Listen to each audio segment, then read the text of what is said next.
Sawadee Cap, derrière les bars épisode 15, pas de niaisage, au charbon, un extrait de Paper Chase. Ceux qui travaillent dur renforcent les inégalités.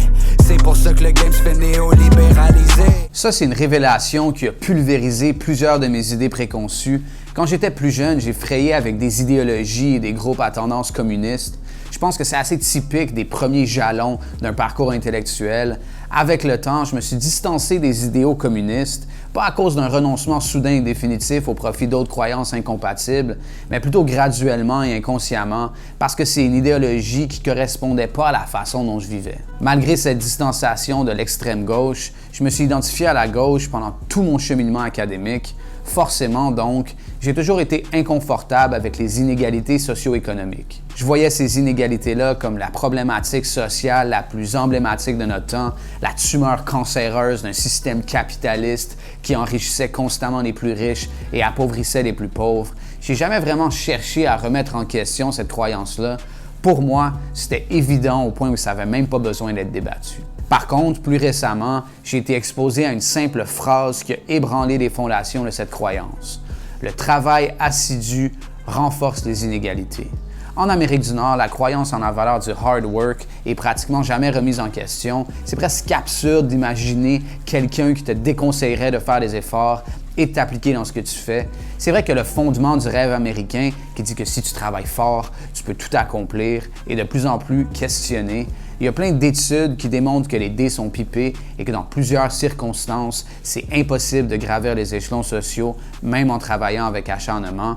Et c'est probablement vrai, il y a très peu de vérités qui sont universelles, mais ça ne veut pas dire que la vertu du travail assidu en soi est débattue. Je connais personne qui va te dire, dans la vie, si tu veux être heureux et prospère, fais les choses à moitié, évite de t'appliquer dans ton travail et tes projets, revendique ta lâcheté, assume aucune responsabilité pour tes lacunes, puis tout va bien aller. Et même s'il y en a pour dire ça et vivre comme ça, la réalité a tendance à être assez brutale avec eux. Bref, on s'approche d'une idée qui fait consensus, du moins en Amérique du Nord. Le travail assidu, tant que ça ne devient pas maladif et déséquilibré, est désirable et même admirable. Mais comment est-ce que ça peut être désirable si ça renforce les inégalités socio-économiques qui, elles, pour beaucoup de gens, sont profondément indésirables? Et en plus, est-ce que c'est pas le capitalisme qui était supposé être à la racine des inégalités socio-économiques?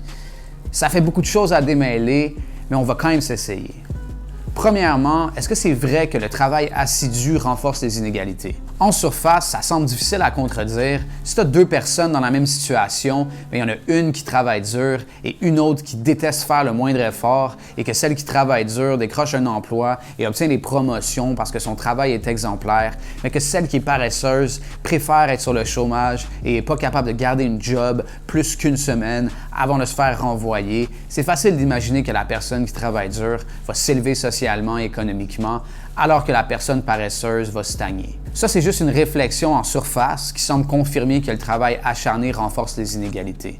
Maintenant, qu'est-ce que la science et les études nous disent?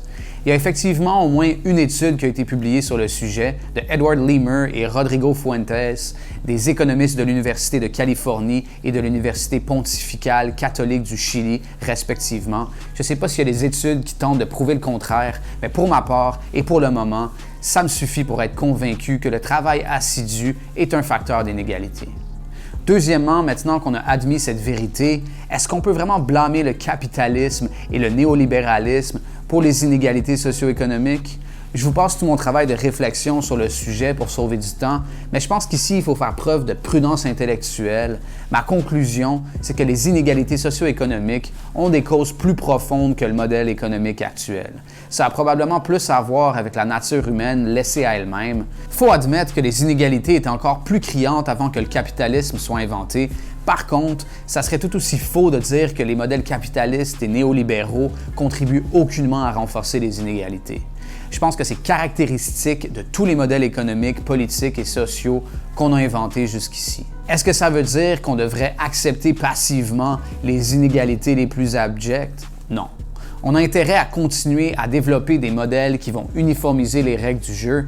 Par contre, il faut éviter de chercher à complètement supprimer les inégalités parce qu'en faisant ça, on va vite tomber dans le totalitarisme et les conséquences vont être encore plus désastreuses. Le travail assidu, tant qu'il n'est pas excessif au point de devenir nocif, demeure désirable et ça serait une très mauvaise idée de créer une société où le travail n'est pas récompensé. Est-ce qu'éventuellement, avec les avancées technologiques, on pourrait adopter un revenu universel de base qui dissocierait le travail d'une logique marchande où tu dois louer ton temps pour subvenir à tes besoins? Peut-être, mais ça ne voudrait pas dire que le travail cesserait d'être encouragé et récompensé. Au final, il ne faut pas envisager le travail dans le sens strict d'une job. Ça infiltre toutes les sphères d'une vie et c'est la voie par laquelle l'accomplissement de soi se réalise, d'où l'expression « travailler sur soi-même ». La morale de cette histoire, c'est que c'est important de remettre en question ses propositions et à rechercher activement celles qui sont erronées, même et surtout quand elles nous semblent indiscutables et factuelles. Et voilà, si ce monologue t'a plu, abonne-toi à la chaîne YouTube pour ne pas manquer les prochains. On se revoit très bientôt pour un nouvel épisode de Derrière les Bars et pour de la nouvelle musique. Sawadee Cap. Ceux qui travaillent dur renforcent les inégalités. C'est pour ça que le game se fait néolibéraliser. Les travailleurs acharnés se font traiter de vendus. Quoi faire si même les fruits du labeur sont défendus? Impossible de plaire à tout le monde, faut vivre avec. Sois comme un keb de Québec pour qu'il n'y a rien qui t'arrête. On veut get ahead, impossible sans faire de bread. Peut pas take a break dans ce paper chase.